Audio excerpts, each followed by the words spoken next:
তারপরে যখন আসলাম, যত বড় হলাম, মানে এতটাই বলি কি আমি প্রেম পর্যায়ে আর প্রকৃতি পর্যায়ের মধ্যে তফাৎ করতে পারতাম না।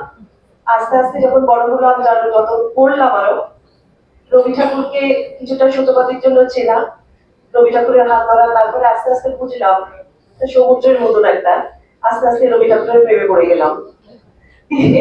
তারপর আমি যখন পড়তে আরম্ভ করলাম বা যখন লিখতে আরম্ভ করলাম, অনেক সময় অনেক পেন্টিং বা অনেক কিছু ভাবিয়েছে, যেমন লিওনার্দো দা ভিঞ্চির একটা ফেমাস আমাদের পেন্টিং রয়েছে, যেখানে একটা দ্য লাস্ট সাপার, যেখানে অনেকগুলো চরিত্র বসে আছে, যেখানে অনেকগুলো চরিত্র, তার মধ্যেখান থেকে আমরা যিশুকে কিন্তু আলাদাভাবে আইডেন্টিফাই করতে পেরেছি। তো কতগুলো বছর আগে কিভাবে ওইভাবে একটা পেন্টিং একটা মানুষ করে যেতে পেরেছে, সেগুলো নিয়ে ভাবিয়েছে। তারপরেও মধুচন্দ্রাদির এখানে আমরা একটা আর্ট, যেহেতু আমি আর্টের সাথে একটু যুক্ত, তো আর্ট একটা দেখেছিলাম, একটা লেয়ার্স নিয়ে কাজ হয়েছিল, আবরণ নিয়ে। সে কি করেছিল মধুচন্দ্রাদি, ওই আর্টিস্ট একজন আবরণ নিয়ে লেয়ার্স নিয়ে একটা কাজ করেছিল।